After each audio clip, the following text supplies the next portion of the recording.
and there's one Thank you very much. fund transfer. Good afternoon.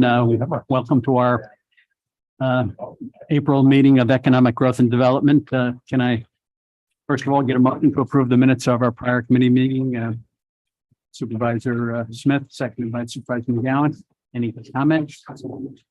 Those in favor? Aye. Fantastic. Liza, the resolution for a new contract with BOSI's. Yes, thank you, Chairman.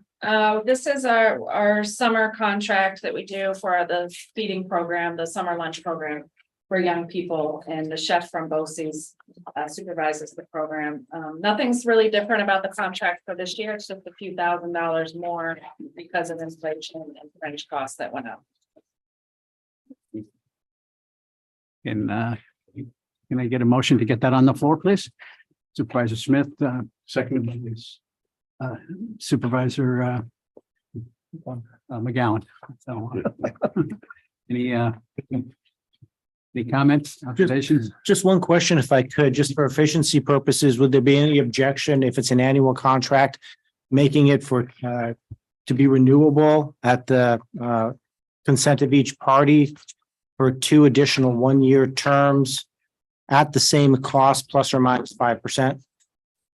Granted, the cost could be more, but if it isn't, then maybe that would assist in not having to bring it through on an annual basis, at least for 2 more years. I'm fine with that, and I can let BOSI's know. Do we need a I was about to say, motion for that? both members to comfortable with incorporate that. that makes sense to me. modification. Good. That being said, those in favor with the motion as proposed by Larry? All right. Aye. Opposed? Right, thank you. Number 2, new contract with Warren County Information Technology. Yes, so in the past, we have been billed by service from Warren County IT, but we would like to move to a quarterly billing, a flat rate of $500 per quarter. With IT, we are utilizing their services a lot more than that we've expanded technology resources, not only for my staff, but also for the community. Any?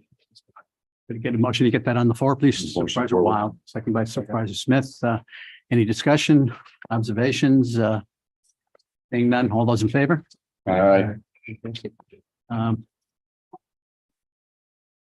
Any privilege of the floor? Any other issues, Liza, that you want to talk about? I just wanted to share a few updates if I may. Sure, please do. Please do. Thank you. I wanted to share with the committee the success of our high school job fairs. Students are still receiving incentives if they get a job as a result of the job fairs. And we've been meeting with the 3 school districts to assess survey information and already plan for next year. We're very happy with how that went. As a result of some of those fairs, there will now be lifeguard training hosted by New York State Parks and Rec at Glens Falls High School that all of our area can take advantage of, and not just New York State Parks and Rec for hiring and recruiting, but any of our local businesses or municipalities that need lifeguards. So we're super excited that came out of the Glens Falls High School Job Fair. Next week, my team and I will be with Warren County Water and Soil with other students for their Envirothon. So we're excited about connecting with more students and getting them to see the local soil and water jobs available. There's also a seasonal job fair planned for May 18th at the Salvation Army. And that'll be a smaller job fair on Broad Street in their gym at the Salvation Army for about 20 businesses, whether it's landscaping, construction, tourism, hospitality, for seasonal work. And then CDTA and Greater Glens Falls Transit are also doing a job fair to recruit drivers on May 10th. So we will be heavily promoting that over the next 2 weeks and really encouraging school district bus drivers to come out to that. Those are my main updates, but I'm happy to answer any other questions about our workforce. Well, thank you. It's just the world is changing, and the ability to find, you might say, important frontline jobs, obligations, the ability to meet the public need, and it's just more difficult. I mean, when we can't find drivers, I mean that's critical. Thankfully you're trying. Supervisor McGowan. Yes, thank you. But you don't have anything to do with the J1s in that. No, I don't, but Coming here this morning, I noticed a group going into Great Escape, so I see that they have arrived, maybe the bus or whatever Yeah. drops them off on Route 9 and they walk down in, so. yes, our career center is primarily for Warren County residents. So the J1 process goes through other procedures, but I will say that, you know, just advocating again for the CDTA merge, a lot of the J1s require or depend on public transit, and that also allows them to go spend money at our local businesses, stores and restaurants. Your observation relative to the need for public transportation to enable employees to meet up with employers for our area specifically, it's really, really important. So to maintain you might say the integrity and economic viability for transportation for the next 50 years, I think is important. So it's a good observation. Supervisor McGowan. Yeah, thank you. And on that CDTA, have we given it any more thought on joining with the city of Glens Falls? Have we moved that forward, or because the mayor has reached out to me to see if I had any questions? I don't really have any questions. I think it's a good move for the county. No, Is that, I don't know where do it here, or do we do it Well, with you? we had an advisory committee meeting on that topic with the mayor. And that, you know, some of us, not all of us, were not invited to that other meeting, and there was some misinformation. And we thought that, you know, for the purpose of making everything clear, we'll put together a fact sheet. what's his name, Ethan had. So fact sheet is forthcoming on, you know, what the consolidation would mean. So that everyone's on the same page moving forward. That's probably why the mayor might have reached out to me to, Maybe, to see if I had enough information, but I'm maybe seeing forward and didn't see. But thank you. Anyone else have any opinions or observations on the issue? Seeing none. Thank you, Lisa. Yeah. Moving along, Ethan and Sarah, really interesting issue, permission to enter into a contract with Invasive Solutions Dive Company LLC for milfoil harvesting services. Maybe you can help us with that, Ethan. Yes, this is Planning Department's ongoing support for the Schroon Lake Aquatic Invasive Species Initiative. This started in the Planning Department and Warren County Soil and Water Conservation District years ago. Essentially, we are helping coordinate the towns of Horicon, Chester, and Schroon, which is in Essex County, manage their aquatic invasive species. Using our county procurement office, it provides economy of scale for dealing with these watershed-wide issues that no one municipality can handle. So we put out an RFP with the purchasing department's huge amount of assistance, and we received 2 proposals. The winning proposal was from an experienced firm that is well regarded in the area and had a favorable price as well. So this will allow us to help the towns battle aquatic invasive species for the next 2 years. If no cost to the county, might I add, this is all done through local waterfront revitalization funds and local contributions. Supervisor Wild. Thank you, Mr. Chairman. I'll bring this motion forward. We've done this before, and I think it's a great idea, and it's worked well in the past. So we have a second, Supervisor McGowan. Any discussion? Supervisor Bramer. Thank you. Can you describe the removal procedure? Yeah, they're doing hand harvesting. So basically what happens is it's an interesting partnership. It's like, you know, the watershed planning was done with the Lake Champlain Lake George Regional Planning Board, which is a DOS program. Took the DOS program, you know, it used more funding for implementation. This team is intimately familiar with the lake, having been there multiple times. So they have skilled divers that go down, harvest the stuff. And the sort of the reason that we're doing it this time of year is that they can get it before the end of the season. So if they get it earlier by hand, it's a lot better than doing it later in the season where it's grown and the ability to spread all over the place. It is not for Celicor, no. So there's no permitting issues. We already have secured an APA permit for this. Great, thank you. I, as an observation, I like the fact that this was essentially a local contractor, okay? Someone that in Bolton Landing, so we can reach out to this person easily to, if we have an issue as we move down the road and kind of, so I like that fact. Yeah, they're trusted and responsive. Supervisor McGowan. Yes, and it's also tastier at the beginning of the season. And then, you Yeah, know, yeah, it gets bitter. Yeah. It's bitter at the end. Thank you.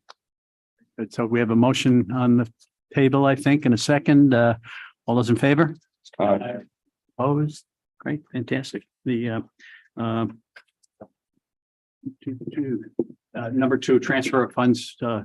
Yeah, there was anticipated overtime that was worked in our department. This is part of the ARPA administration.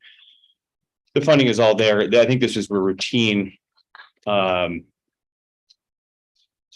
This is a routine and planned transfer. We just need permission to do it. Why don't I just get a motion on the floor to get the discussion started? Supervisor Smith, second by Supervisor Stroh. Any discussion that anyone would like? Seeing none, all those in favor? No, Not approved. It is approved. Why don't we, the discussion items, why don't we maybe hold those and maybe we can maybe go ahead. Yeah. I'm sorry, I may have provided you with an older version of the agenda. The third action item on this is a permission to enter a contract with SE Incorporated for the development of the Warren County Outdoor Recreation Economy Strategic Plan. Thank you. We do support Finch paper here. This is a project that got started, it sort of conceived about 2 years ago. We submitted funding to Empire State Development for a planning project to try to understand what the outdoor recreation economy is in Warren County, and what opportunities there are to leverage that and enhance it for increased economic prosperity, all the while providing amenities for local residents, attracting visitors, and being environmentally sustainable. So we worked pretty hard to develop a request for proposals, and we have a $92,500 contract we'd like to award to a firm out of Burlington to do this work. There were 6 proposers for this. We went through, we looked through all of them, we scored them according to the criteria in the RFP, and the clear winner was SE Incorporated. And they're partnering with a more local firm out of the Capital District for some of the planning on this as well. Good, thank you. To get it on the floor, can I get a motion to get it on the floor, please? Supervisor Smith, second by Supervisor McGowan. Any discussion? Supervisor. yeah, do you want me to go first? You go wild. Supervisor Wild. I go first. Okay, so thank you, Mr. Chairman. When will this be completed? I have maybe a couple of questions, if you don't mind. For number 3, the Outdoor Recreation Economy Strategic Plan. Yeah. It's anticipated that if we go into contract in June, pending approval from the full board of supervisors, get kicked off July, it could be, 12 to 18 months. That long?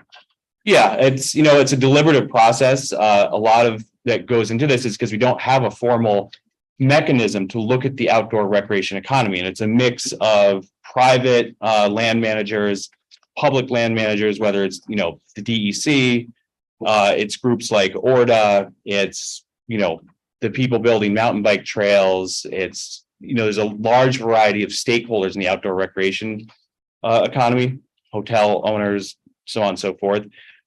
Deliberative public engagement process, iterative meetings, strategy development, and then, finalizing the recommendations. That 12 to 18 months is a reasonable amount of time for a full public planning process at the county level. Mr. Chairman, another one, a follow-up. Sure. Have we evaluated other areas doing outdoor recreation plans?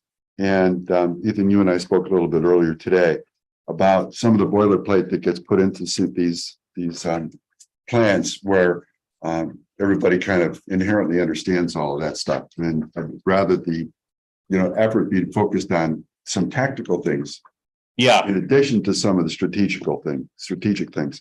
So I'm wondering, how do we address that and make sure that whoever's this SE group is really focusing on things that are unique to Warren County versus, maybe just some general yeah, that's plan. an excellent question. The funding agency for half of this grant is Empire State Development, and their primary focus is on, business and job creation. So when we put this scope of work together, it really couldn't just be about, touchy-feely planner stuff. It had to be very much oriented towards economic growth and development. So that said, we built the scope of work to include things like, all right, we want key performance indicators for how we're measuring these successes. What are our goals and how do we get there? Part of it is the identification of up to 8 capital projects, including concepts, cost estimates, the players involved, and also like understanding the implementation side of things, like a clear implementation matrix. So it's going to be action oriented. We reviewed the firms, we looked at their experience, and it's like, yes, there's going to be boilerplate language about outdoor recreation economy and this stuff, but the proposers seem to get to the heart of understanding what our situation is in Warren County more than some other places. Particularly with like the presence of the Adirondack Park and all these different land managers. Sure. Mr. Chairman, thank you. I'm good with this. I just hope we get some regular updates, whether it's every quarter or something like that, about sooner, Right. to find out the progress of where we're going with this. Thank you. Any further discussion? Supervisor McGowan, did you? Well, Supervisor Wild is asked the good questions, and I was just astonished. Another study, another $92,500 that, seeing the return, but as Supervisor, am I on the right one, or is this, the outdoor was 92.5. But Supervisor Wild's happy with it, then I'm going to follow his lead. So, Supervisor Bramer. Well, as I understand it, we did get a grant for some portion of it, and outdoor recreation is a huge part of our economy. So I think that having a strategic plan to help us with that is well, no, I was gonna ask to see what, to our comprehensive plan in some way. right, I was gonna ask to see what the return was, but I'm. Yeah, I'm Yeah, and absolutely. comfortable So now. so basically, and I think we're at the stage right now where, when you evaluate proposals, we can't share proprietary information from the various firms. Once we have the contractor selected, we're going to form a project advisory committee. We will be having presentations from the consultant that's cooked into their scope of work. The whole purpose of this planning effort is to make it very public and engaging. So we are actually making sure that elected officials, people in your seats, are aware of and consulted on this to make sure that it aligns with what you all are thinking. It's a Warren County plan. It needs Warren County elected officials involved in it. Yes, Supervisor Smith. I think it's a good idea. I'm just a little bit muddy on something. So you said about 12 to 18 months. Yeah, and it depends from Yeah. what perspective we're That's looking fine. at. I'm just concerned about the relevancy of the data found in the first 6 months after 18 months. Is it still going to be relevant after 18 months? I mean, things change. Yeah. Sometimes quickly, sometimes slowly. So is there some kind of, I don't know, way they reconcile that as they go along? That's a good question. In terms of part of it's going to be measuring the economic impact of outdoor recreation. Mhm. I would imagine that we'd look at some of the historic trends of it, compare it locally, regionally, nationally. If there's an opportunity to update that trend line mid-planning process, perhaps we could do that. Also built into it was the ability to update and evaluate our progress of the key performance indicators. So I'm hoping that and anticipating that the project itself will have built-in mechanisms for updating it. So it's not going to be, here's the plan, it's done. Hopefully it's something that we can refer back to and update. It doesn't fully answer your question, but so we can't help change information. I understand. Okay, thanks. Supervisor Wiles. Chairman, thanks. Another follow-up, concerning that same question from Supervisor Smith. Ethan, consultants can burn through 100 grand pretty fast. 18 months means that they're working on it 2 days a month, 3 days a month. So can we get this accelerated so that it arrives this fall? And then we No. have the opportunity to react over the winter. Unfortunately, no. I having experience in this stuff, it's, you're working with project advisory committees, you're working with public events. It takes time to coordinate all these people. You could tell someone to sit in an office in where they're located and come up with a good plan based on what they knew and phone calls, but really you want them out in the community. You want them not just taking one bit of information from the public, going back in their office and, here's your plan. It's more of a conversation. It's like, okay, here's some of the information. Let's synthesize it. Let's react to it. Let's bring it back to the project advisory committee, the county, check in. Okay, are we on the right track? Bring it back, finalize it, represent it, approve it. So it's a deliberative process. It's a public planning process. Ethan, both of us are skilled or experienced in the consulting world. You charge by the hour, right? So I hear what you're saying about having the opportunity to do all this stuff and it takes time. But in essence, it's just the hours, right? And it's, 18 months. How many hours? These guys are getting at least $150 an hour, I would assume, if not more. Right? Maybe 200. So that's, I don't know, do the quick math. How many hours is that? Can we short cycle this? That's the only thing I'm looking at. Supervisor Smith has a great thought, things change. Yeah, realistically, we could anticipate the work can be done in a 12-month period. Initiation to closeout. But being on the record as we are right now, I don't want to promise you a shorter time frame because I don't think that's necessarily what we can do based on the scope of the project the way it's designed. I would love to be able to say to you, yes, we can deliver a full project in 6 to 8 months. It was not designed and the scope of work wasn't designed in that way. So we are not approving a contract for an accelerated period of time. John, did you want to say something? Thank you, Mr. Chairman. Ethan, we have a planning meeting coming up. Was it next week or next couple of weeks, I think, scheduled? And this is for the comprehensive plan. Yes. Oh, okay. So, we could probably ask the consultants if we could get it. I mean, we can't, we're just speculating right now. I think we could probably ask them if we can deliver it quicker. Okay. We can work with them, but I can't make any promises. We can ask them. I think, it's important to us. I would imagine the supervisors can make time to make some of that stuff happen as well as the business community. So yeah, we can certainly work with them. They seem like a flexible and dynamic firm. So yeah. So that being said, we feel comfortable with the resolution as proposed. I assume we're just going to have further discussion next week or soon. So, Mike, you comfortable with it or? yeah, there's not much we can do, and let's get it moving forward. It's the whole idea is get it moving forward. You don't start, Yeah. you finish it. Right? So we have a motion and a second on the floor. So all those in favor? Right. Great. Thank you very much. We jumping to the Lake Champlain, Lake George Regional Planning Organization.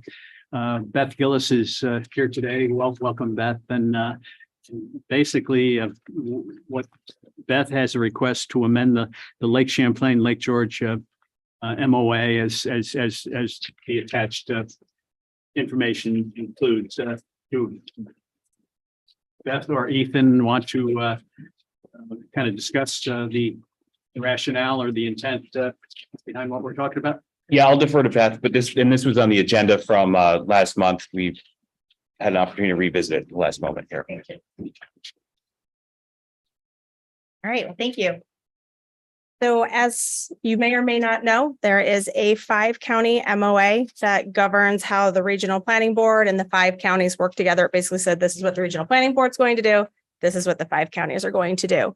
Our board chose to amend it earlier this year to just kind of tighten up some timelines and also just make the MOA work a little bit easier within the actual mechanisms of how the regional planning board works within our contract with the counties. So if there's any specific questions or. If I could, Chairman, it's not really specific questions. There's just 2 portions I wanted to make sure the committee members were aware of. And my office doesn't really take any position on either of those. The first is on under Article 3, Section 3, which I think might be the 3rd page of the document.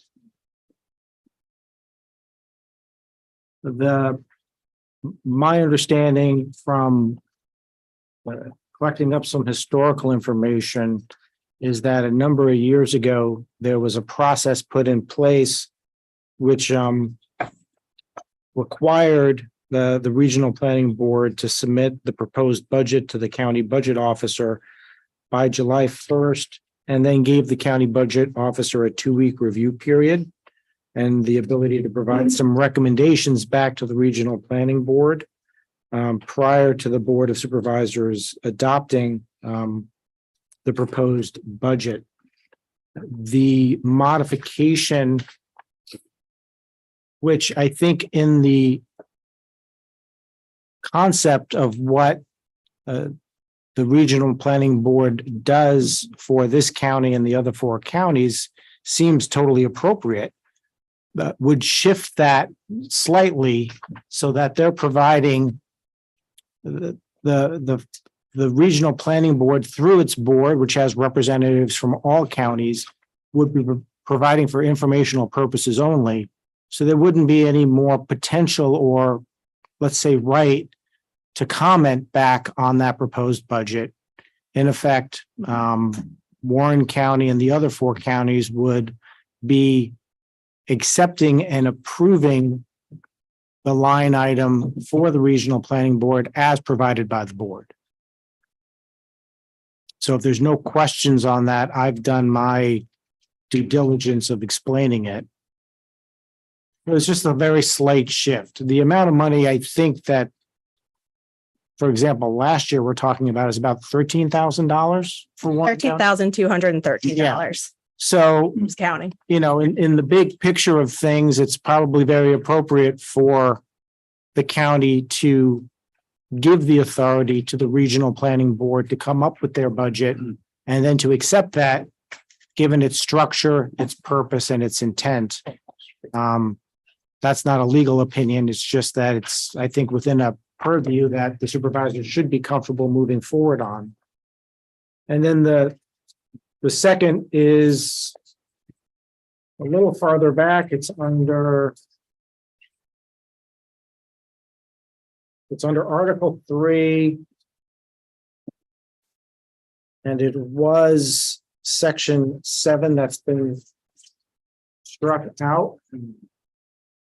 And that provision that has been in the MOA in past years was basically a kind of a tripwire, I guess, historically, to give the counties some notice if the regional planning board was going to exceed its authorized annual budget. My understanding from the regional planning board is that that provision as it currently exists is preventing them from exceeding their budget when they have fund balances from prior years.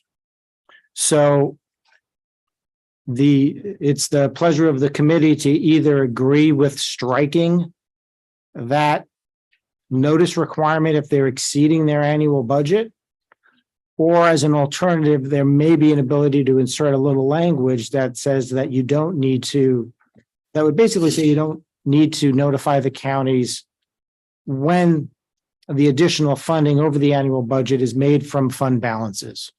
Meaning if they were going to exceed budget and it's not being drawn from fund balances, like I'm hard pressed how that happens, but that's how that's written under number 7. They would still need to use that process to notify the counties 2 weeks prior to their board considering that resolution. So just to clarify that last point, number 7, you'll see it says for setting forth the purposes and amount of such additional expenditures as well as each member county share of such expenditures. So what that paragraph is saying is if the regional planning board exceeds our budget, it gives us a mechanism to come back to the counties to say, we need more money. We exceeded our budget. We don't do that. We've never done that.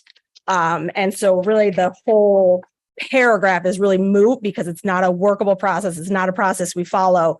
We get our annual allocations and then we find the rest of our funding. That's all I had on those 2 provisions. And Yeah, if you- if there's any questions. Can we get a motion on the floor and to approve it as proposed by Beth and then get a second and then we can discuss the pros and the cons, please. Claudia, with the motion and seconded by McGowan. Yep. Move it and just like as a reminder, this is between 5 counties. I don't know that we can really, that's around you. One bitch. Yes. Yeah. Please speak. Peter, I just wanted to mention that there is nowhere in our agreements or about, I'm Dave O'Brien, I'm the chair of the Regional Planning Board. John's been a huge help over the past 5 years when we came out from our nebulous existence and really made some strong strides forward with Beth. And we have some great members from Warren County, Washington County, and all the counties that really work together well to make this a workable event. But there is no provision anywhere else that allows us to go and ask for money from the counties. There's just nothing there other than the annual contribution of $13,000. There's no other provision here to make any other contributions by the county. So why are we coming back to ask for something we can't get anyways? So just wanted to clarify that. It seems like a rather modest contribution on Warren County's part. Mike. Thank you, Mr. Chairman. Yeah, we do have county representation on this board. So is there some way that we could put some kind of limit, almost like a tax cap kind of limit to the annual increases? So that we aren't coming back all the time and debating and questioning whether or not the budget is appropriate? Just an idea. If I could just address that, I don't know that there is going to be much. What's nice about these changes is there doesn't have to be a lot of back and forth because there is representation on the board for each of the counties that's approving the annual budget. So the request at its core, especially on that first provision I discussed, is that the county is just going to accept it for informational purposes so it can go into the county budget without debate or need for some separate resolution. Going forward, it's going to become part of the county budget, is my understanding, I believe, as it's approved by the board and the members who are on that board, to include the members who are from Warren County, who are supervisors from Warren County. And just to remind everybody, so our board structure, we have 6 from each county.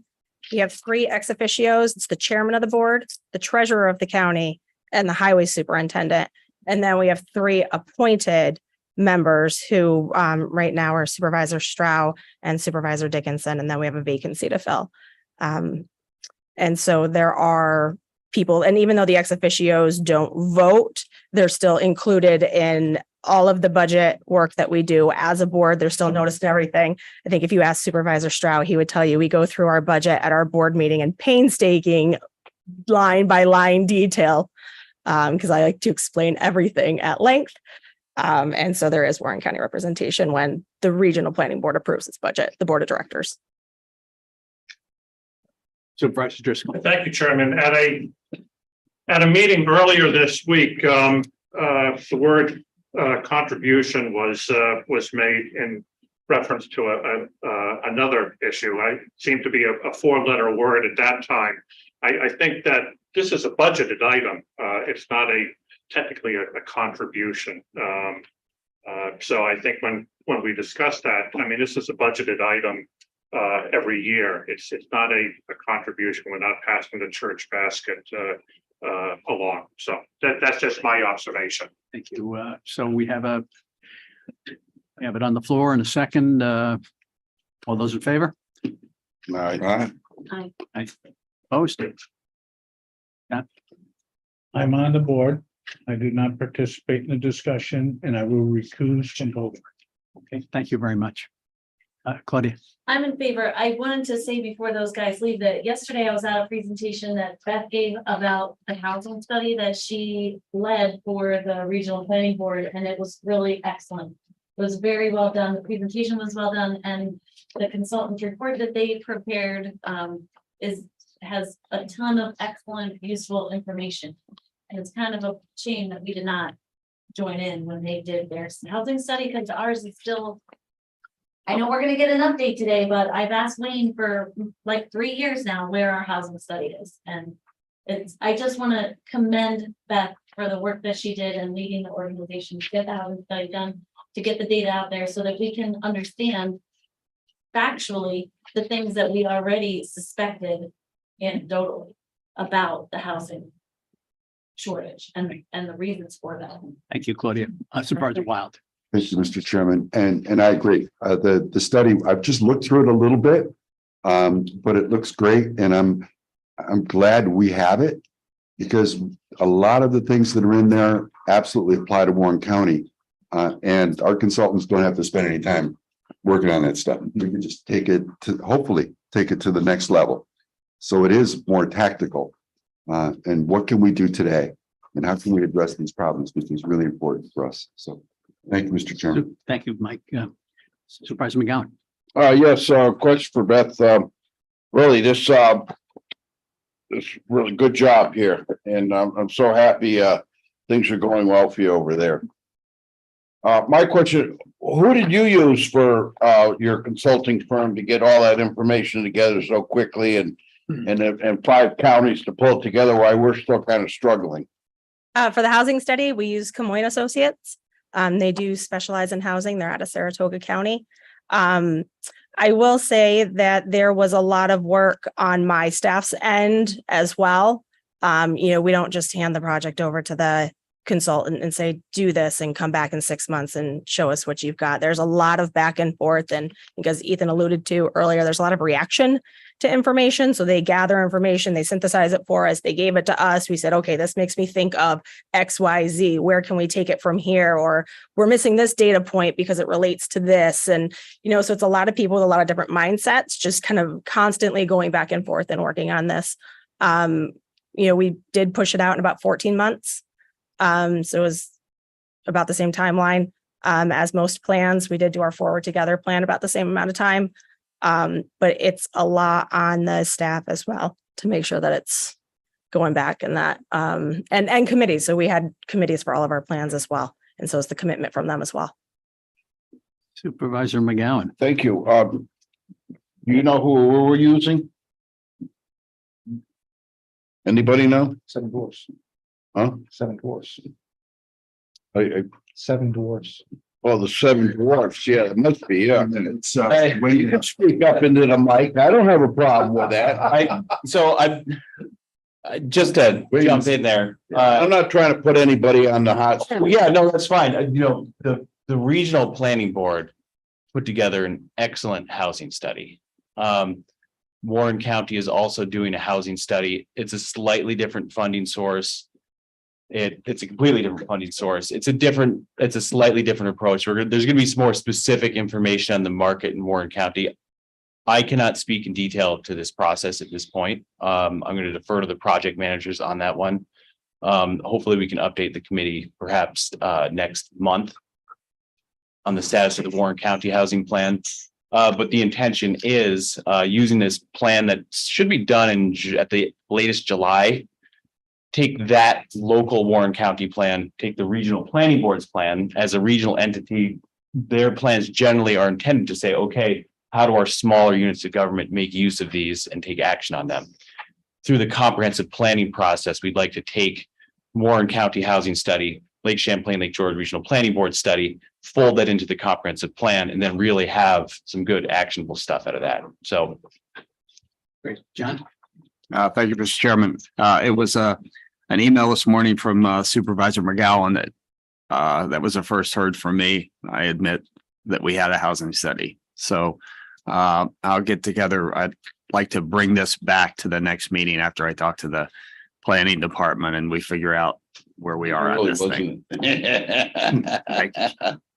Thank you. So we can have that on for all this. I appreciate that. I'll done that. We're gonna have a discussion about it at the next meeting. I would like an update to the committee in between now and then. Just send out an email that you've met with the project manager, where we are. Honestly, I have been asking for this since pre-pandemic. And I really don't understand why it is taking so long. And I just, had a discussion with Wayne yesterday and I still don't understand what it's taking so long. If the back and forth with the consultant and it's not working, maybe we move to a different consultant. Okay, wow. Supervisor Well. If I may, if I'm not mistaken, a lot of it had to do with the census.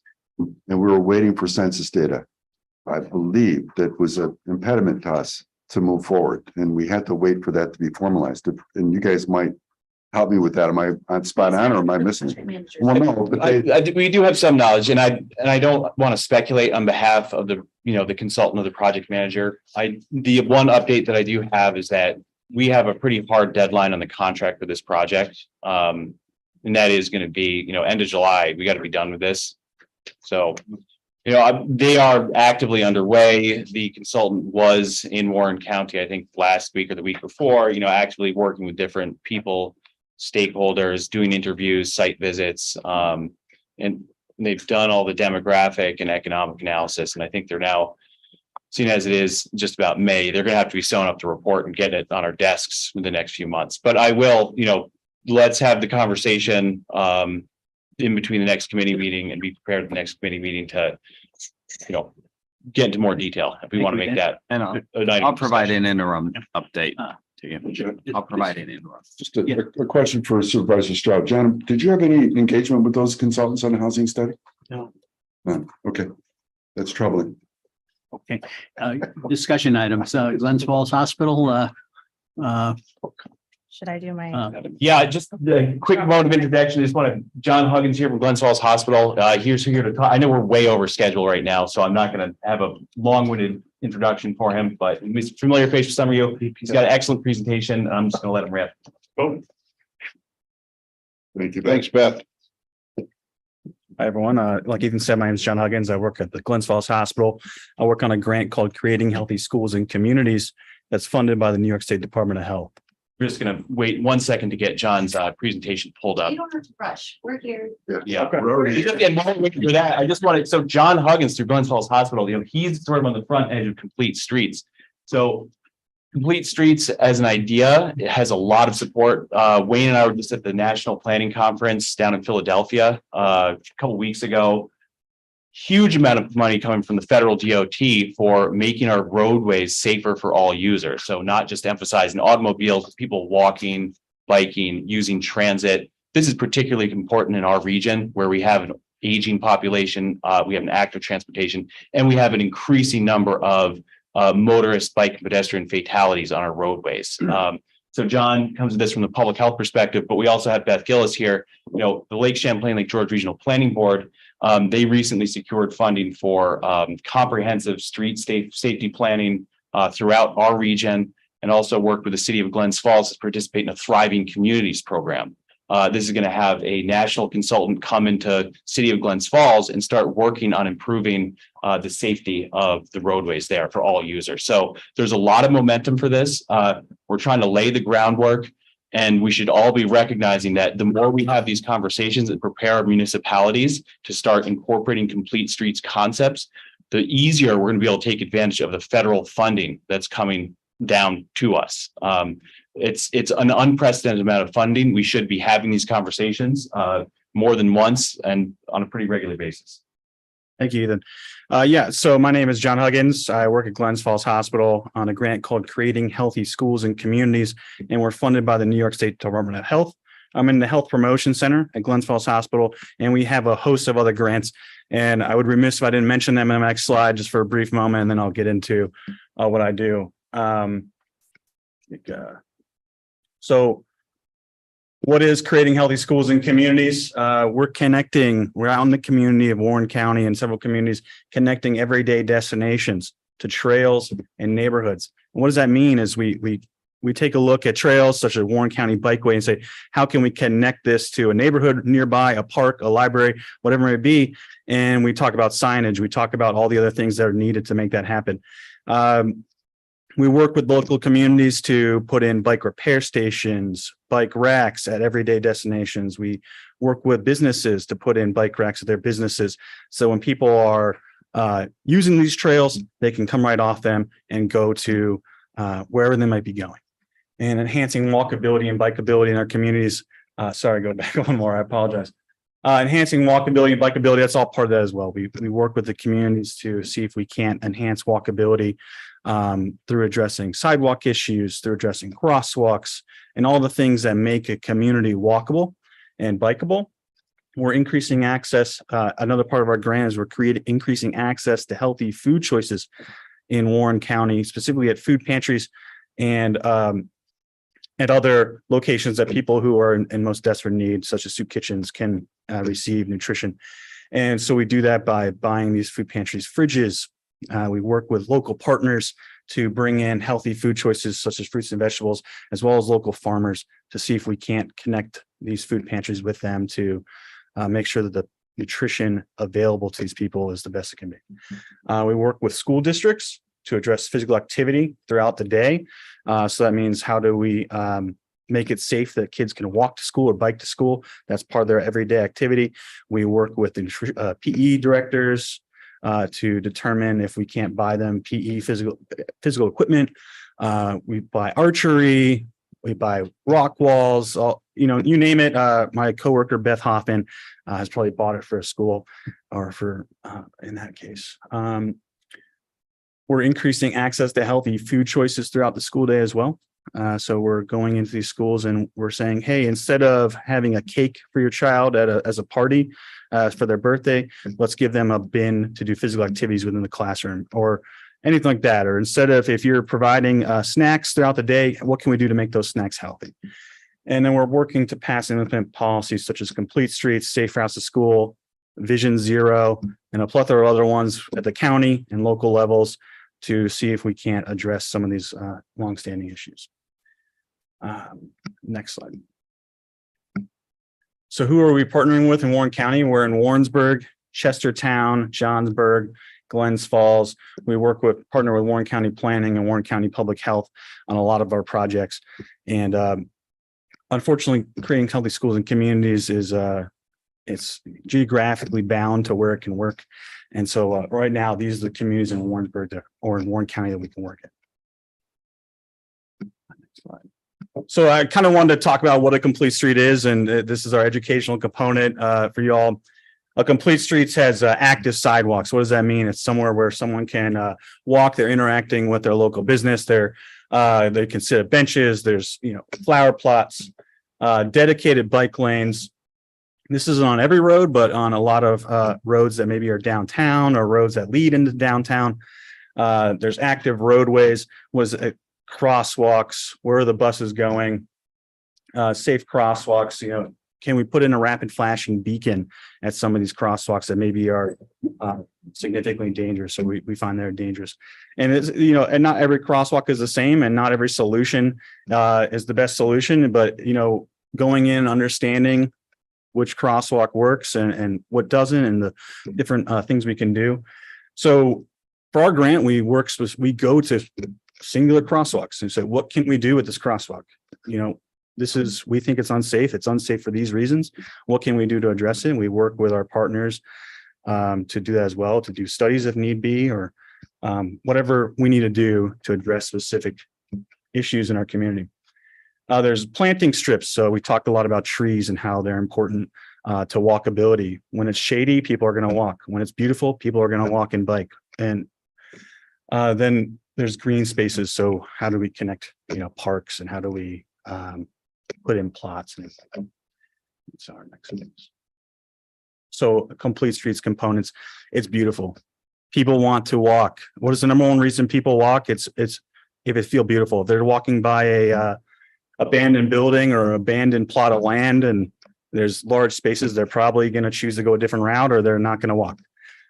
Safe for people using all modes of travel. A complete street isn't just for walking or biking. It's also for public transportation.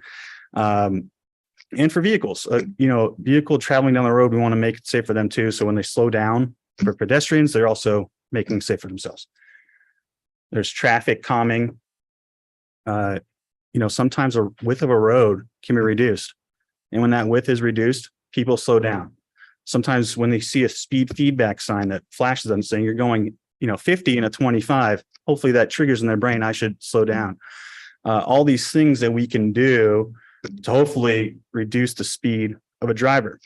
As the speed of a driver increases, and if they hit a pedestrian, the likelihood of their injury being significant increases. So a 10 mile an hour, someone being hit by a car at 10 miles an hour is drastically different from someone being hit by a car going 25 miles an hour, 30 miles an hour. And your risk of death goes up as well.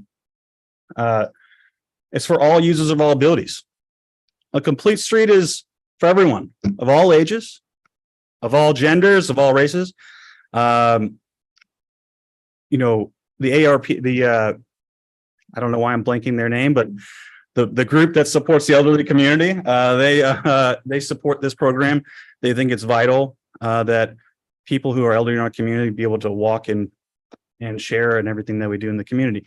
I work at several food pantries in Glens Falls, and some of them are accessing these food pantries and they walk to these food pantries, sometimes a mile, half a mile to get there and back.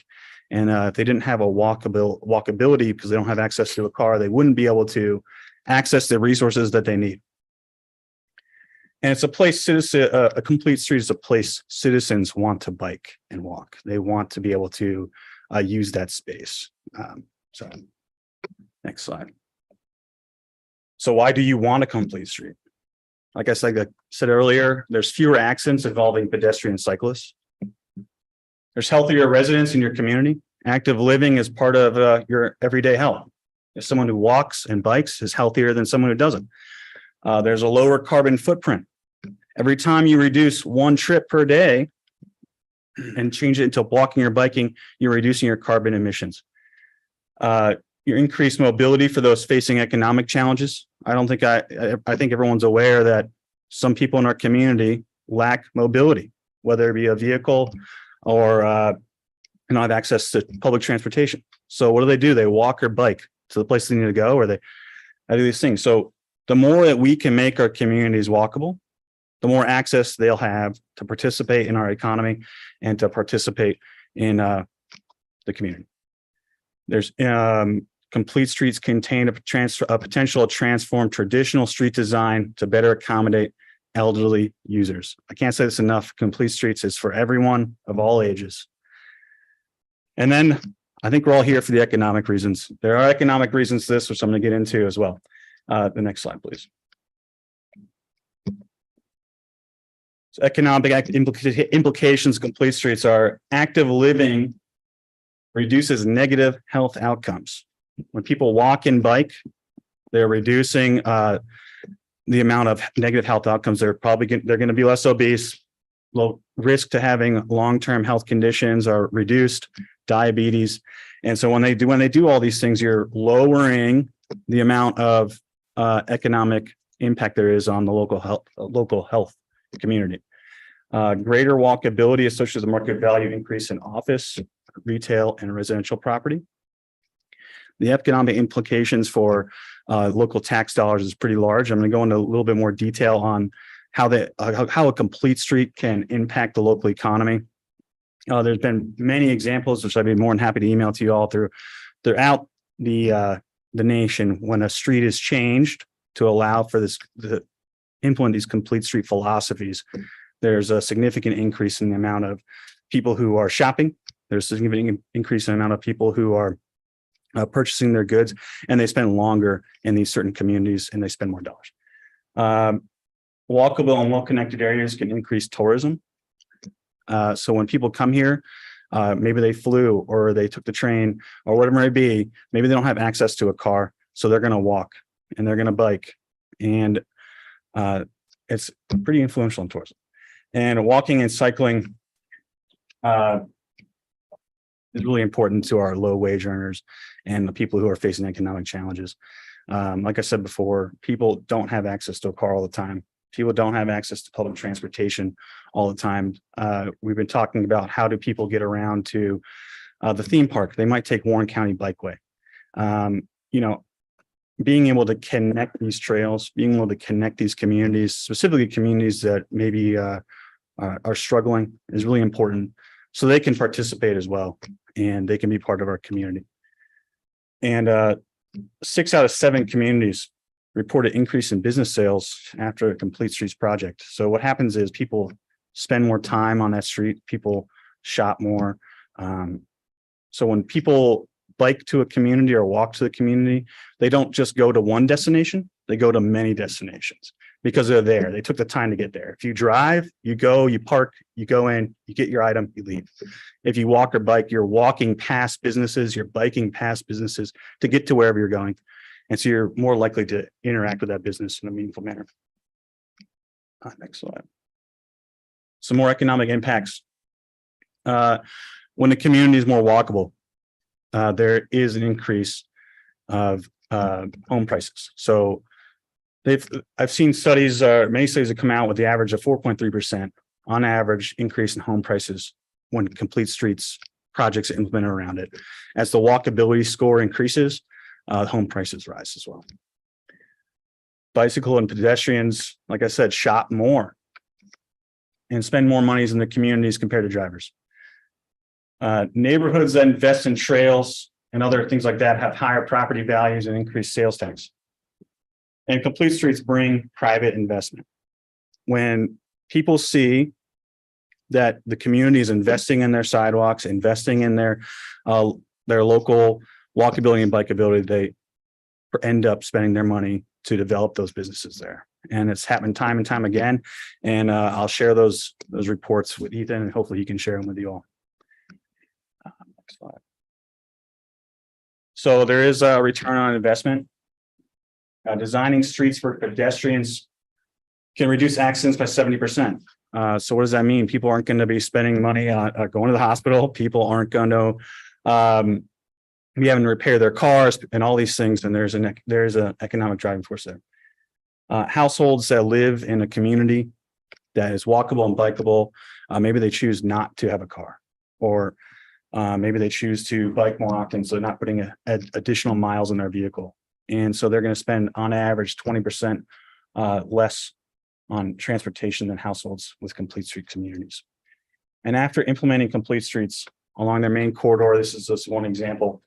In Gainesville, Florida, there was a 7% increase in property tax and a 17% increase in the amount of employees along the corridor. So businesses were hiring more and people were buying. And so that's all good news. And then the last thing, Ethan kind of mentioned this earlier, there's a lot of funding coming down the pipeline for transportation, infrastructure, and the state of New York, as well as the federal government.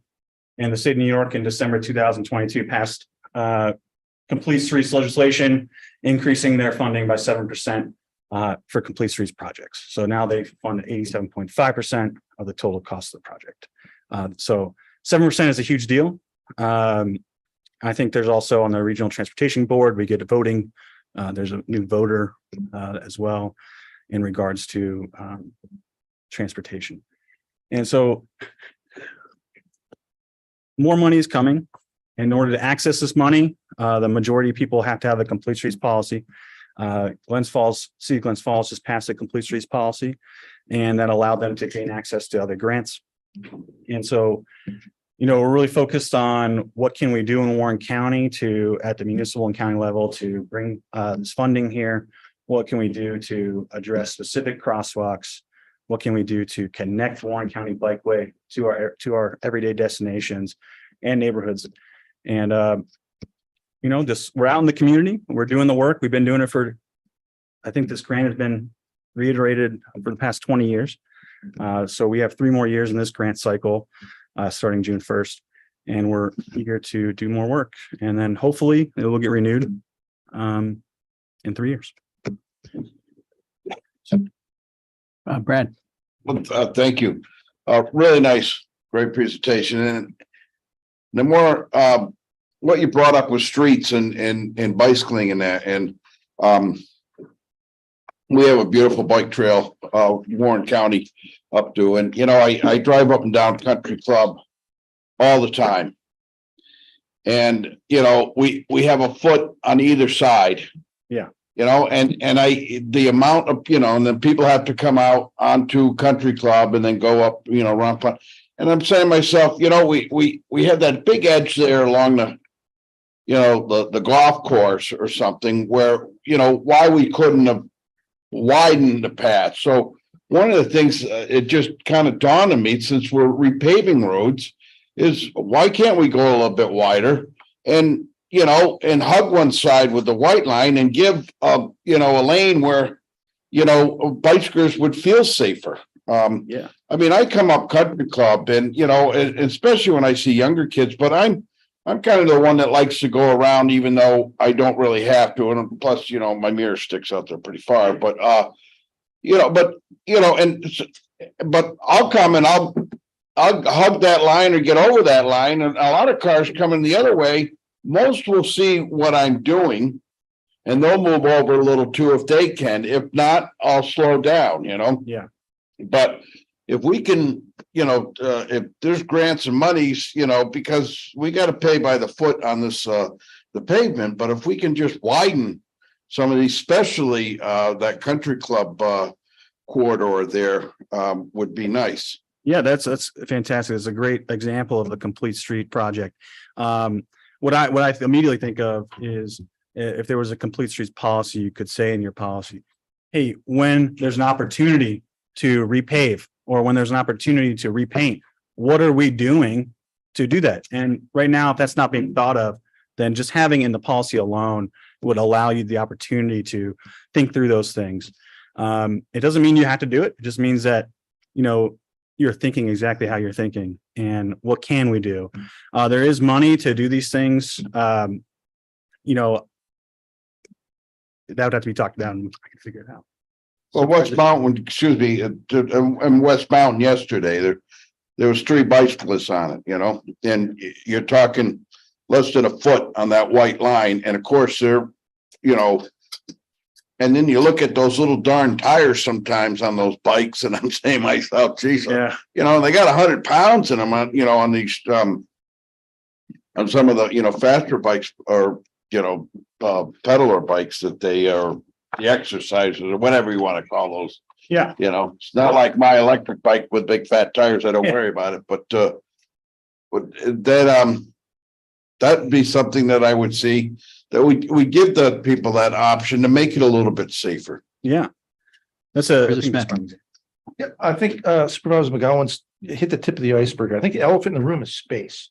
Yes. I mean, when the things you're talking about here, yeah, these roads got the room for that. But if you go on the side streets, you've got the road, you've got a foot and a half, 3 foot of grass, you've got sidewalk, and they got a guy's house.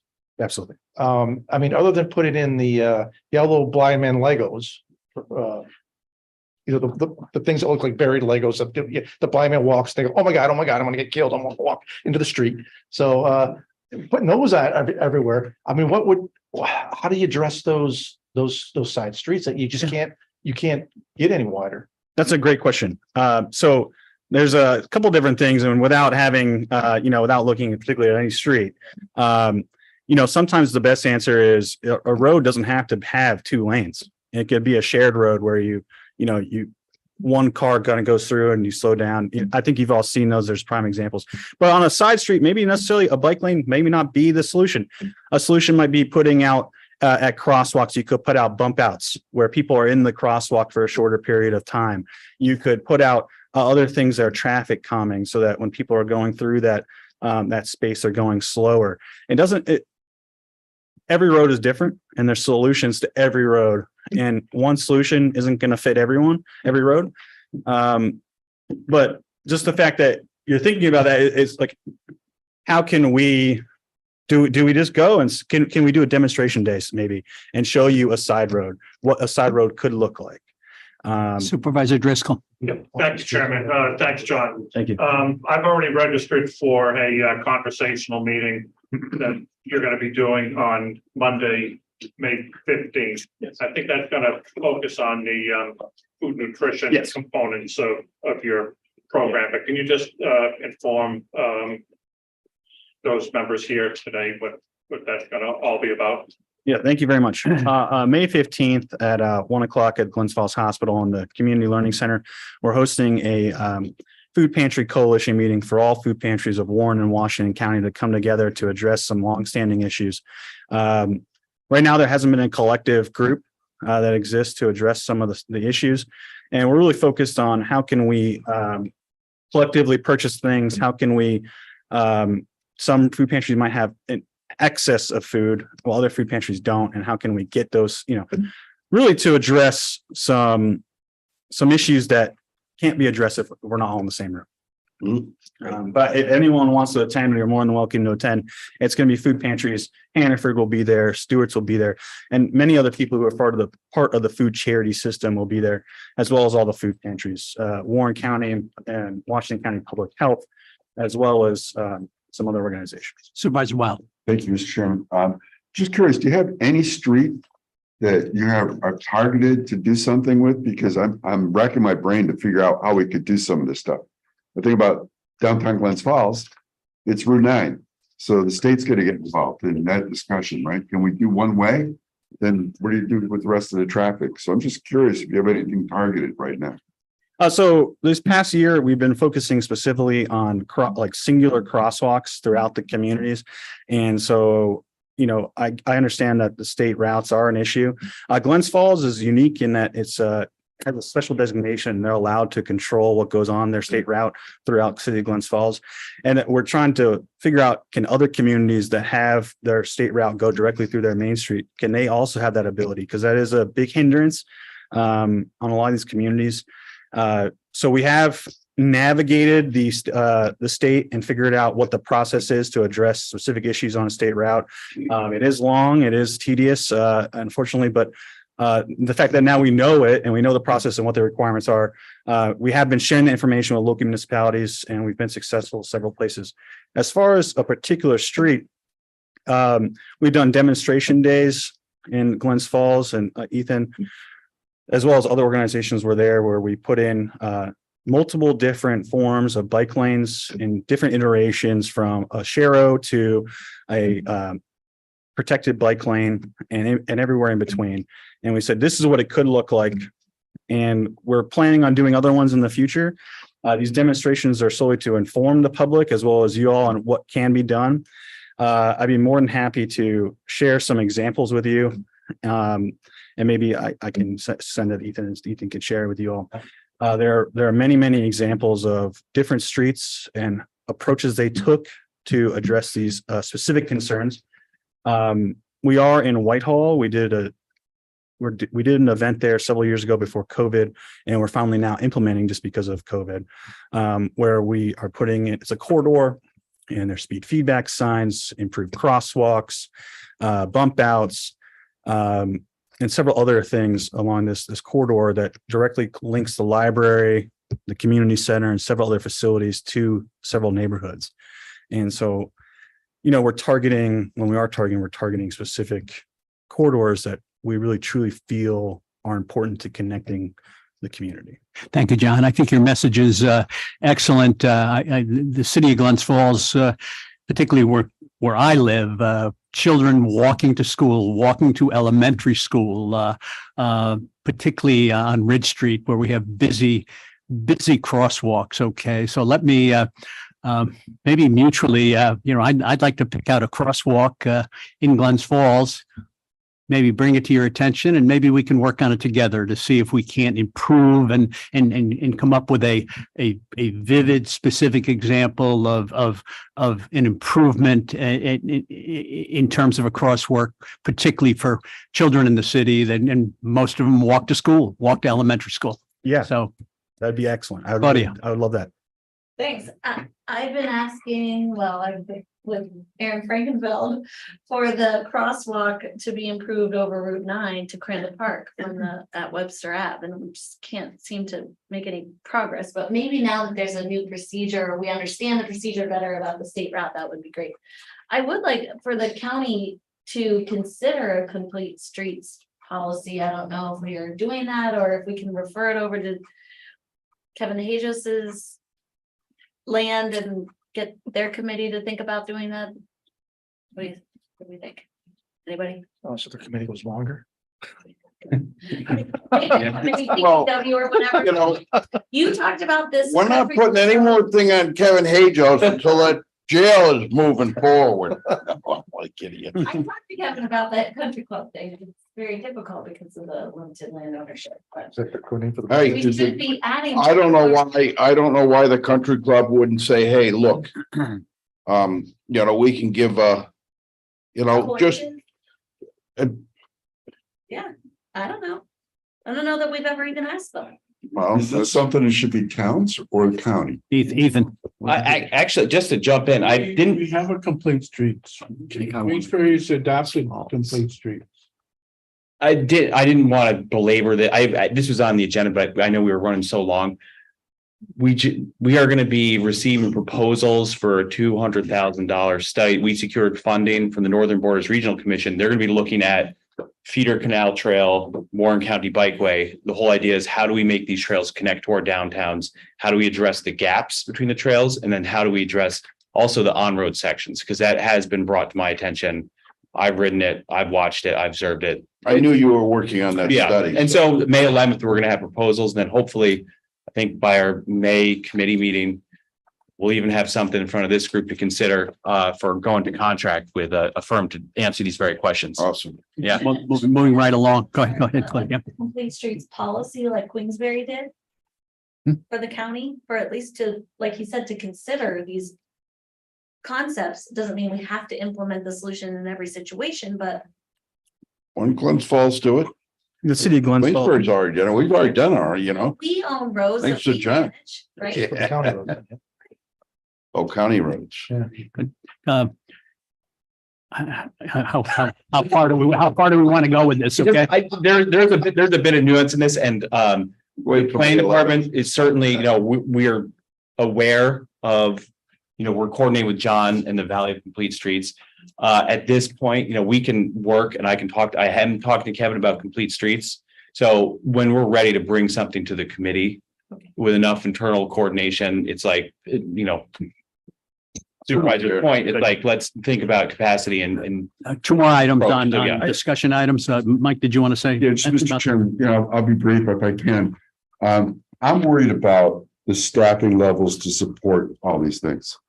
When I was chair, it was something that we talked about. I'm a little concerned that we're going beyond our ability to keep track of the housing study, the comprehensive plan, this plan, that plan, whatever. I'd like to see kind of a mosaic or some kind of spreadsheet of that in terms of what the planning department is engaged with, what's on, the planning stages, what's in the active stages, what's been completed. I'd like to get a sense for that so that we don't overextend ourselves. The planning department's really important to us in terms of the amount of revenue that they bring in. John. We want to make sure we help them be successful. Thank you, Mr. Chairman. And I also like to, before we toss something else over to DPW, his plate's pretty full, just through Yeah, I a said that, discussion. I'd like to come back with a more comprehensive plan on what we want to ask of him rather than, hey, Kevin, go out and study this and figure out what to do. Thank you. GIS updates. More discussion on this? Go ahead. Well, no, have we moved on? He's kind of moved on. I just want a clarification. Please do. Mike said that, was I involved with the housing study done by the Lake Champlain, Lake George? Yeah. I wasn't, but did they use our housing study? Did they use our planning department? I'm going to imagine that those resources were used. Personally, I wasn't directly. I meant about the one that the county's doing.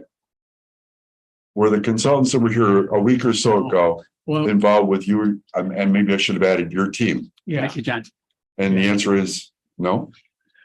the question was I directly involved with it? And the answer is no. Was my planning department involved with it? Probably, but, I'll let Well, no one's here to, others. no one's here to answer that question right now, so. Thank you we very need Wayne or much. Pat. Moving along, guys, GIS updates. They're doing gummies. Sarah hasn't. I'm fine to wait till next month, given that we're, almost 2 hours over. Almost 2 hours. Um, We've been very efficient today. So, Good. I'm happy to talk if people want to listen to me at this point in time, but I'm also happy to skip it. Why don't we, Any issues? we're very respectfully Sure, it's going well, though, right? defer to next month if we possibly good. can, Sarah. Thank you Yep. very much I'm for okay that with that. suggestion. So are we good, guys? Yep. Okay, thank you very much. Referral, no pending items. Can I get a motion? Go ahead, Claudia. I just want to note that yesterday at this conference I was at, the Essex County IDA Executive Director was there, and the report was about how they come to their county every time there's a new business seeking tax exemption or, sales tax, whatever. We never hear from the IDA. We never know what's happening. And yes, we have representatives and they're supposed to do represent us, but it would be really nice if when businesses are coming to the IDA to get tax breaks that we are told, especially if it's in Warren County. So love to hear more about that. And one more thing, I want to, not be too reminiscent of the old days, but Ed Bartholomew used to come to the committee every single month with his flashy little presentation and tell us what he was doing. Where, I stepped down the hallway at the very beginning of the meeting, so maybe I missed the EDC update. No, you did not miss it. So in terms of the IDA, we could let Dave speak, but basically, when new businesses come here, they do come to the IDA. And we do offer those incentives in a lot of cases. And normally the process is pretty quick. So we don't necessarily come seeking approval from the county. No. What we do is basically, I sometimes defer to Craig to give updates. But we can do that, going forward, I'm sure. And I'm sure Mr. O'Brien would have like to address a few things without any objection. No, Dave, if you'd be kind enough to, I'm also the chair of the IDA, I get all the dirty job. But anyhow, we do, every time we have a package of tax incentives, we do notify the county. We're required to notify the county chair, and I think Amanda gets it. So, if you want, if someone they could distribute it or let all your supervisors know that there was one here.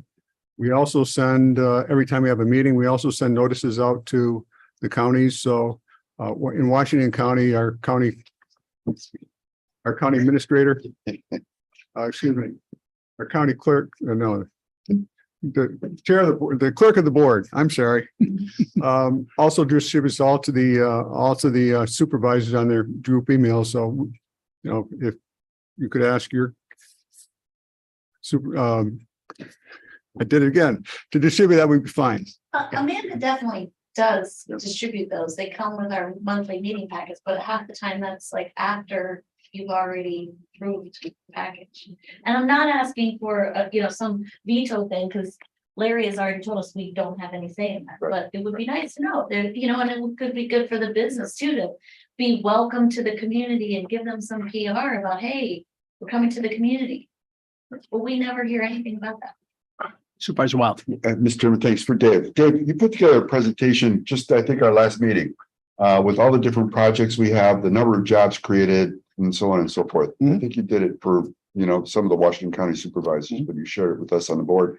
Can you share that with with me, and I'll share it? Sure. With the rest of the supervisors, so you get a sense of what the IDA has done over the last few years. Good. Thank you very much. Basically, out of memory, we did 23 projects that are currently active projects.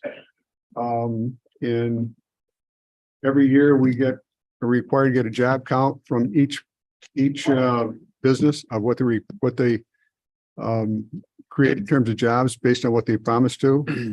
Basically, over the past 2 years, I think when I looked at it, part of what he's looking at is I saw a sink during COVID and the number of jobs created dropped way off. Over the past 2 years, especially in the past year, that number of jobs created over the period of time jumped by 33% this year. So it shows a big comeback with COVID. One of the reasons that we lost a lot of jobs was like trampoline place. You know, they're a personal business. They weren't operating. There were other businesses that weren't operating because they couldn't because of COVID. So, I mean, I'll send that out. But that's basically the numbers I remember. And, it also has a spread of where all the projects are and what towns are at. But no, just feel free to, and, we can make sure that you get the information.